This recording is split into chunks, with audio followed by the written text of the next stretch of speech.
Hello everyone, I hope आप सभी safe होंगे, सुरक्षित होंगे अपने घर पे और सारे प्रिकॉशंस को अच्छे से फॉलो कर रहे होंगे। तो चलिए बात करते हैं आज के टॉपिक की। आज का हमारा टॉपिक है 50 महाकषाय के बारे में। तो चरक संहिता अध्याय में 50 महाकषाय के बारे में बताया गया है। तो स्टार्ट करते हैं इस चैप्टर से। सबसे पहले इस अध्याय का नाम है षड विरेचनीय शताश्रित अध्याय। तो इसके नाम से हमें पता चला षड विरेचनीय मतलब 600 विरेचन योग के बारे में इसमें बताया है। शताश्रित और ये षड आश्रित होते हैं।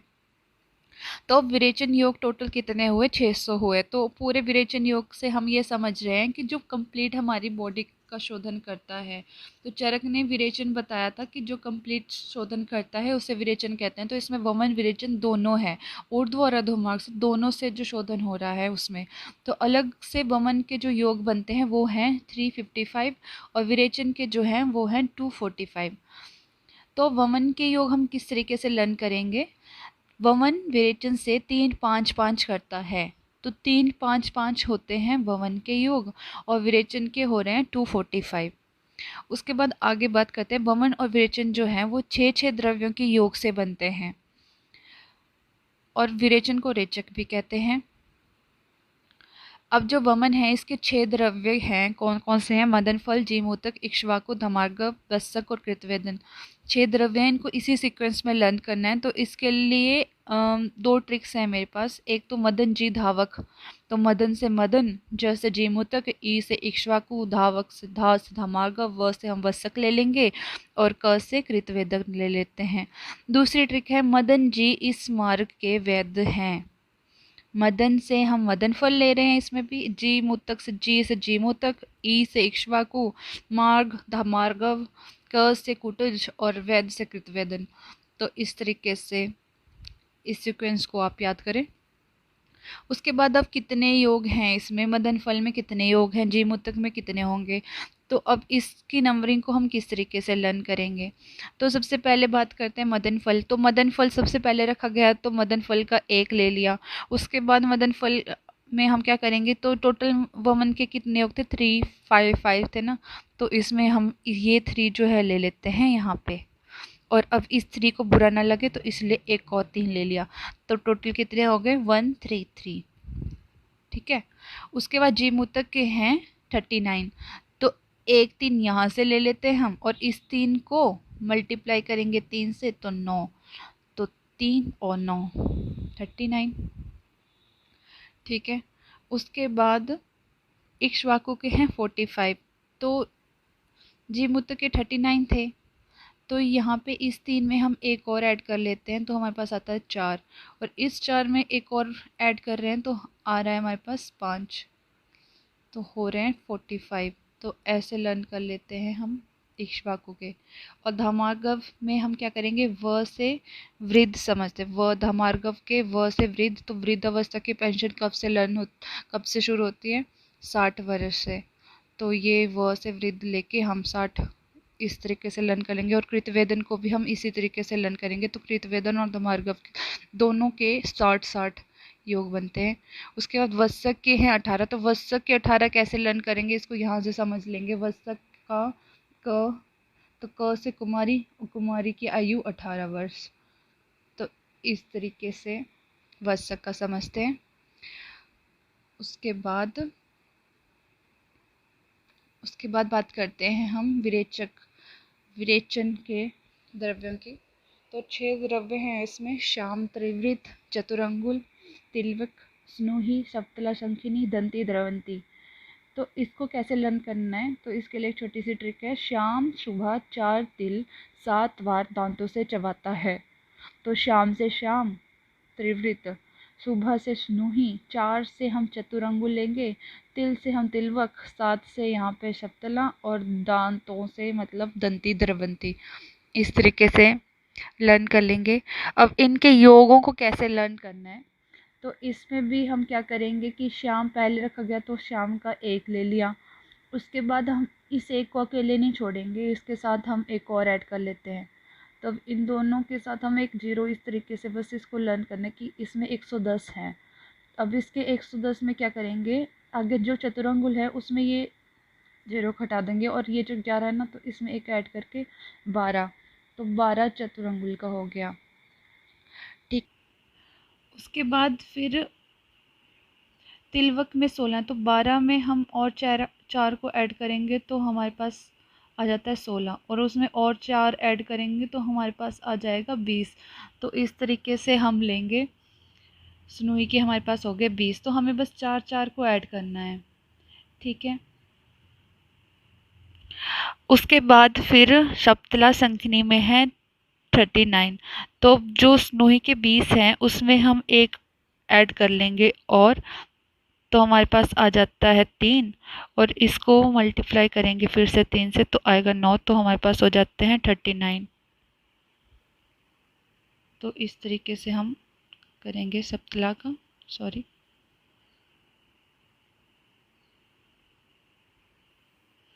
ठीक है।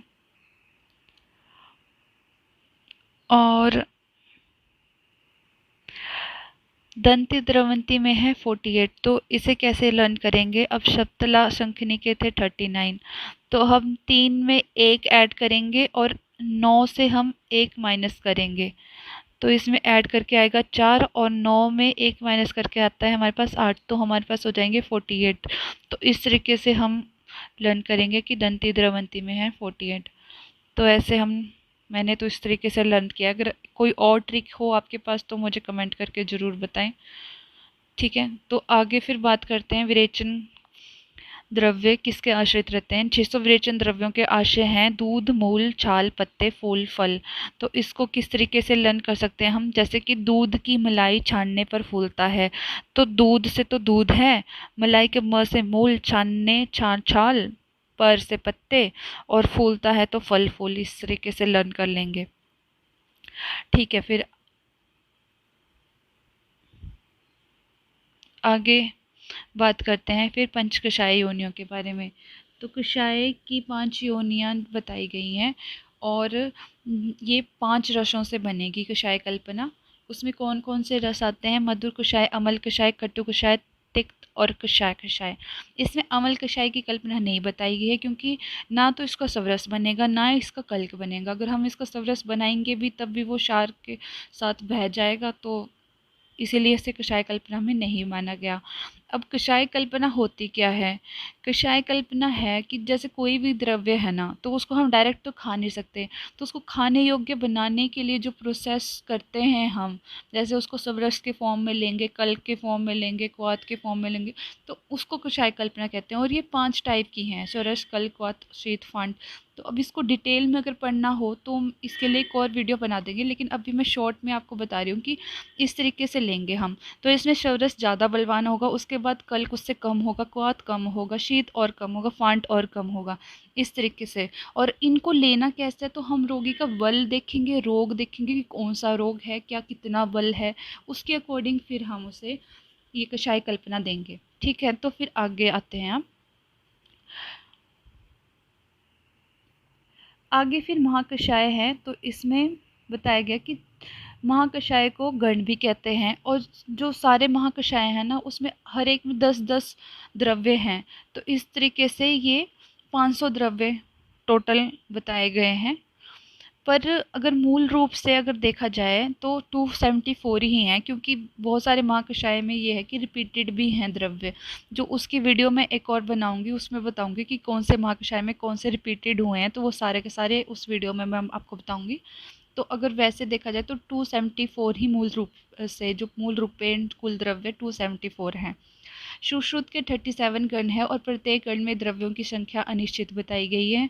वाग्भट के 45 महाकषाय हैं, और उसमें 25 गण बताए गए हैं। उसके बाद फिर आगे बात करते हैं महाकषाय के 10 वर्गों के बारे में। तो जो महाकषायों को 10 वर्गों में बांटा गया है, और उन 10 वर्गों में कितने कितने महाकषाय हैं उनकी सारी वैल्यू हमें इसी तरह सीक्वेंस वाइज लर्न करनी है, और ये बहुत ज़्यादा इंपॉर्टेंट टेबल है। तो अब इसको पढ़ने से पहले मैं आपको अगली स्लाइड के बारे में बताती हूँ। जैसे अब हमारे पास 10 वर्ग हैं, तो उसमें जो सबसे पहला वर्ग आता है वो जीवनीय वर्ग आता है। तो जीवनीय वर्ग में जो है 6 महाकषाय के बारे में बताया गया है। तो हमें पता कैसे लगना है, अगर किसी भी, अब इसे नीय से हम लर्न करेंगे। जीवनीय, भृंगनीय। अब किसी भी महाकषाय के लास्ट में अगर नीय आता है तो हम उसे इस तरीके से हमें लर्न होना चाहिए कि ये नीय से है, तो इसमें 6 महाकषाय होंगे। तो नीय से हम लर्न करेंगे कि 6 महाकषाय नीय में है। जीवनीय, भृंगनीय, लेखनीय, भेदनीय, संधानीय, दीपनीय। तो नीय अगर है तो इसमें 6 महाकषाय हैं। उसके बाद बात करते हैं आगे, तो य, वल्य, वृंग, कंठ्य, हृदय। तो जो भी य से हैं तो वो सारे के सारे उसमें होंगे 4 महाकषाय। ठीक है। अगर घन है लास्ट में, तृप्ति घन महाकषाय, यूँ पूछ सकते हैं कि तृप्ति घन महाकषाय में कितने महाकषाय हैं, तृप्ति घन वर्ग में, तृप्ति घन वर्ग में कितने महाकषाय हैं। तो हमें घन से पता लगाना है कि घन है लास्ट में तो इसमें 6 होंगे, तो घन है तो 6। तो इस तरीके से हम लर्न कर सकते हैं। निय में भी 6 थे, यह है अगर लास्ट में तो उसमें 4 है, घन है तो उसमें 6 है। उसके बाद अगर जननन शोधन है लास्ट में, स्तन जनन, शुक्र जननन, स्तन्य शोधन, शुक्र शोधन, तो उसमें होंगे 4 महाकषाय। उसके बाद पग वर्ग है, पग में ये इसमें सारे के सारे देखो पंच कर्म के हैं, स्नेहन, स्वेदन पग, वमन पग, विरेचन पग, स्थापन पग, अनुवासन पग, शिरो विरेचन पग। तो जितने भी पग अगर लास्ट में तो उसमें पग वर्ग में आएंगे हमारे 7 महाकषाय। उसके बाद निग्रहणीय है, सर्दी निग्रहणीय है, तृष्णा निग्रहणीय, हिक्का निग्रहणीय, तो इसमें आएंगे 3। उसके बाद बाकी जो बचे उसमें सब में चारों में 5-5 आएंगे। नीय और निय, यहाँ पे भी नीय और निय आता है ना, जैसे ऊपर जीवनीय में निय था, लेकिन हमें याद रखना है अगर ये इस निय में पुरुष और मूत्र होगा, तो अगर पुरुष और मूत्र इस तरीके से निय है तो उसमें 5 महाकषाय होंगे। और प्रशमन है, दाह प्रशमन, शीत प्रशमन, अंगमर्द, शूल, इस तरीके से है तो उसमें 5 होंगे। हर है अगर लास्ट में का, शर, श्वास, हर, शोथ हर, ज्वर हर, शर्म हर, तो उसमें भी 5 महाकषाय होंगे। उसके बाद स्थापन है अगर श्रोणी स्थापन, वेदना स्थापन, संज्ञा स्थापन, तो ये सारे के सारे इसमें भी 5 होंगे। तो अब देख लो आप, इस तरीके से ही हमें लर्न करना है। तो ये वे मुझे ज़्यादा इजी लगता है, क्योंकि अगर हम इस टेबल को लर्न करेंगे तो वो मुझे ज़्यादा टफ लगता है। अगर हम इस तरीके से लर्न कर लेंगे कि नियम में 6 हैं, घन है उसमें भी 6 हैं, और नियम में 5 हैं, प्रशमन में 5 हैं, तो इस तरीके से हमें ये लर्न करना है। इसमें टोटल महाकषाय जो होते हैं वो 50 है। ठीक है। उसके बाद फिर आगे बात करते हैं 50 महाकषाय की। तो इसमें सबसे पहले जो है जीवनीय महाकषाय के बारे में बताया गया है। तो जीवनीय महाकषाय में सबसे पहले तो 6 अष्टवर्ग के द्रव्य आते हैं। इसमें रिद्धि वृद्धि को नहीं लिया गया है चरक ने, और इसमें जीवक, ऋष्वक, मेधा, महामेधा, काकोली, क्षीर काकोली, ये 6 अष्टवर्ग द्रव्य हैं। उसके बाद माश पढ़नी, मुदक पढ़नी, जीवंती, मुलेठी, तो इसको इसी तरीके से लर्न करना है। और अगर जीवक पहले है तो मतलब वो जीवनीय महाकषाय से है। और इसमें फिर जीवंती भी है, तो जीव है अगर, तो फिर हम इसे जीवनीय महाकषाय से ही लर्न करेंगे कि हाँ ये जीवनीय महाकषाय में आते हैं। तो मेनली हमें क्या है कि पूरे के पूरे तो हमें सारे महाकषाय हमें लर्न होंगे नहीं, तो हमें याद रखना है कि कौन सा जो महाकषाय की स्टार्टिंग कहाँ से होती है और उसमें मेन इंपॉर्टेंट जो द्रव्य है वो क्या है। और आगे ये भी है कि चरक सूत्र का जो 25th चैप्टर है उसमें अग्रेय द्रव्य के बारे में बताया गया है, मतलब उसमें किस तरीके से है वो मैं आपको अभी बताऊंगी। जैसे लेखनीय द्रव्य में मूसता है, तो यहाँ पे उसे लेखनीय द्रव्य में लिया गया है, लेकिन वहाँ उस चैप्टर में उसे संग्राही बोला गया है।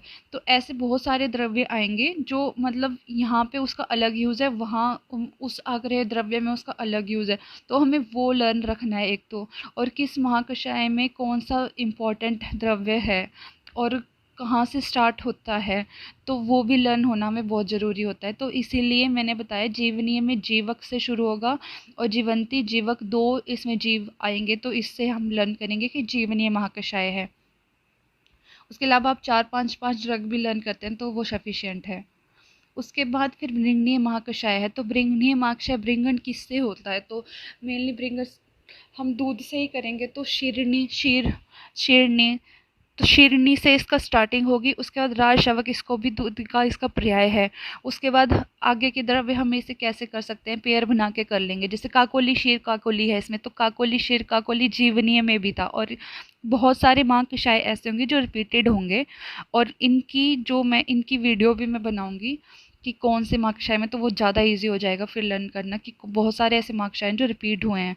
तो इसमें भृंगनिया में काकोली शेरकाकोली है, उसके बाद अश्वगंधा ऋषगंधा, ठीक है, भद्रोदनी और भरद्वाजनी, इस तरीके से लर्न करेंगे। और ये पैसा, पैसा का एक पर्याय जो शेर भी है, तो हम इस तरीके से लर्न करेंगे कि शेर, शेरनी, शेर, पैसा, तो ऐसे कर सकते हैं। तो इस तरीके से ये हमारा भृंगनीय महाकषाय हुआ। उसके बाद आता है लेखनीय महाकषाय।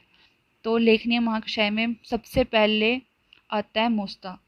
तो मैंने मुस्ता के बारे में आपको बताया कि संग्राहिणी, चलो उसकी बात हम बाद में करेंगे। अभी लेखनीय महाकषाय को हम लर्न कैसे करेंगे। तो लेखन कोई भी स्कार्पिंग हम करते हैं तो उसको हम आराम से करेंगे, उसमें टाइम लगता है ना। तो हमें इस तरीके से लर्न कर सकते हैं कि मस्त होकर लेखन किया, किसका, कुष्ठ का। तो इसके साथ ही क्या है, मस्त, कुष्ठ, हरिद्रा, दारू हरिद्रा। तो हम यहाँ से ऐसे लर्न कर लेंगे, मस्त होकर कुष्ठ का लेखन किया। तो अगर मस्त कुष्ठ साथ में है तो वो लेखनीय महाकषाय का ही द्रव्य है। तो इस तरीके से हमें इसे लर्न करना है। उसके बाद सीक्वेंस बन रहा है हरिद्रा, दारू हरिद्रा का, चित्रक, चिविल और वच, अतीश और कुटकी, इस तरीके से लर्न करने हैं इनको। तो देख लेना, बाकी हमें इतना पता होना चाहिए मस्त कुछ से स्टार्ट हुआ है। और बाकी इसमें है एक हेमवती इम्पोर्टेंट। तो हेमवती को कैसे लर्न करेंगे। अब आपको पता होगा कि उल्लेखन जो है किसका पर्याय है, वमन का। तो उल्लेखन वमन का पर्याय, तो वमन के लिए जो मूलिनी द्रव्य में वमन के लिए सबसे जो इम्पोर्टेंट वामक द्रव्य कौन सा बताया था, उसमें बताया था हेमवती। तो उल्लेखन किससे होता है, हेमवती से, और लेखन भी कहाँ हो रहा है, हेमवती। तो उल्लेखन और लेखन, तो इस तरीके से याद रखेंगे हम हेमवती, ठीक है। उसके बाद फिर अगला महाकषाय है भेदनीय महाकषाय। तो भेदन का मतलब क्या है, जो भी हमारा मल है जो वो पिंड रूप में बन जाता है, तो उसको हम जो निकालेंगे उस मल को, तो वो भेदन है। तो भेद, हम जो मल निकालते तो कैसे इसको लर्न कैसे करेंगे अभी हम। तो सुबह से ही हमारा जो भी हम मल त्याग करेंगे, सुबह सुबह करेंगे ना, तो यहाँ सबसे पहले है सुबह। सुबह से स्टार्टिंग हुई है, अगर सुबह अगर इस तरीके से है तो हम यहीं से समझेंगे कि ये भेदनीय महाकषाय है। तो सुबह तो वैसे निशोध को बोलते हैं, लेकिन यहाँ पे हम सुबह ही याद रखेंगे, सुबह से स्टार्ट हुआ है तो वेदनीय महाकषाय है। उसके बाद उरुबुक भी है, एरेंट बोलते हैं इसको, इसका आप नाम लर्न कर सकते हैं। साथ में यहाँ पे एक इम्पोर्टेंट जो पॉइंट है वो है अग्निमुखी। अग्निमुखी पे मार कर रही हूँ मैं। अग्निमुखी अगर आता है तो वो लांगली के लिए आता है। और एक और वर्ड है अग्निमुख, अगर अग्निमुख है तो वो भलातक के लिए यूज़ हुआ है। तो ये एक इम्पॉर्टेंट पॉइंट है, अगर अग्निमुखी है तो वो लांगली के लिए, और अग्निमुख है तो वो भलातक के लिए है, ठीक है।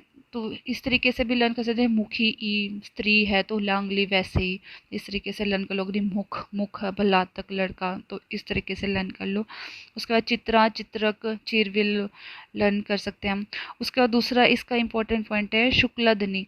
तो शुक्लदनी को कुटकी भी कहते हैं, और सारंगन ने इसे भेदन के लिए सबसे बेस्ट ड्रग माना है। तो भेदनीय महाकषाय में हम इतना ही करेंगे। उसके बाद फिर आता है हमारा संधानीय महाकषाय।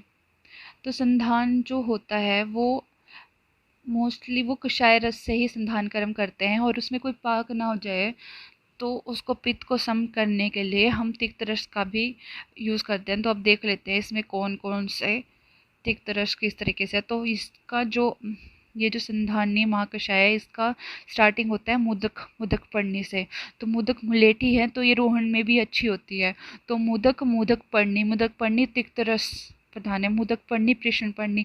तो यहाँ से इस श्लोक की स्टार्टिंग अगर हुई है तो हम उसे संधानीय महाकषाय बताएंगे।